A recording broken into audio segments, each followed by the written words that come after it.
മലപ്പുറം നിലമ്പൂരിൽ അങ്കണവാടിയിൽ മൂർഖൻ പാമ്പ്.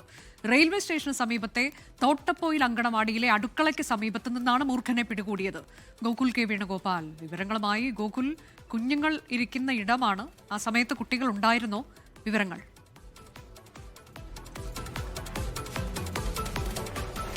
അനുജ, ഇന്ന് രാവിലെയാണ് കുട്ടികൾക്ക് ഭക്ഷണം പാചകം ചെയ്യാൻ വേണ്ടി അധ്യാപകയും സഹായം കൂടി അടുക്കളയിൽ പോയി പാത്രമൊക്കെ എടുത്ത് മാറ്റുന്ന സമയത്താണ് 8 അടിയോളം നീളമുള്ള മൂർഖൻ പാമ്പിനെ ശ്രദ്ധയിൽപ്പെട്ടത്.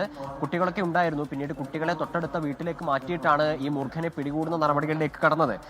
അവിടെ തന്നെയുള്ള പ്രാദേശികമായിട്ട് ഈ പാമ്പിനെയൊക്കെ പിടികൂടുന്ന എമർജൻസി റെസ്ക്യൂ ഫോഴ്സ് ടീം അംഗങ്ങൾ എത്തിയിട്ടാണ് ഈ മൂർഖൻ പാമ്പിനെ പിടികൂടിയിട്ടുള്ളത്. 8 അടിയോളം നീളമുണ്ടായിരുന്നു എന്നാണ് പറയുന്നത്. കുട്ടികളൊക്കെ ഉണ്ടായിരുന്ന സമയത്താണ് നഗരസഭാ പരിധിയിലുള്ള അംഗൻവാടിയിലാണ് ഇത്തരത്തിൽ മൂർഖൻ പാമ്പിനെ കണ്ടെത്തിയിട്ടുള്ളത്. ERF അംഗങ്ങളായിട്ടുള്ള മജീദ്, ജംഷീർ എന്നിവർ ചേർന്നാണ് ഈ ടൈലുകൾക്കൊക്കെ ഇടയിലേക്ക് ഈ പാമ്പ് ആളുകളെ കണ്ട സമയത്ത് മാറുന്ന ഒരു സാഹചര്യം ഉണ്ടായിരുന്നു. പിന്നീട് ഈ അംഗങ്ങളൊക്കെ ERF അംഗങ്ങളൊക്കെ ചേർന്ന് പാമ്പിനെ പിടികൂടി ഇപ്പോഴെന്തായാലും ഫോറസ്റ്റ് ഡിപ്പാർട്ട്മെന്റിനെ ഏൽപ്പിച്ചിട്ടുണ്ട്. അനുജ, അതാണ്, പാമ്പിനെ വനപാലകർക്ക് കൈമാറുകയും ചെയ്തിട്ടുണ്ട്. കുട്ടികൾക്ക് ഭക്ഷണം പാകം ചെയ്യുന്നതിന് വേണ്ടി ടീച്ചർ പാത്രമെടുക്കുന്നതിനിടെ മൂർഖൻ പാമ്പിനെ കണ്ടെത്തുകയായിരുന്നു. 8 അടി നീളമുള്ള പാമ്പ്, അതിനെയാണ് പിടികൂടിയത്. ഏതായാലും കുഞ്ഞുങ്ങൾ ഉണ്ടായിരുന്ന സമയത്ത് തന്നെയാണ്, പക്ഷേ കുട്ടികളെ അവിടെ നിന്ന് മാറ്റി എന്നുള്ളതാണ് ഗോകുൽ കെ വേണുഗോപാൽ അറിയിച്ചത്.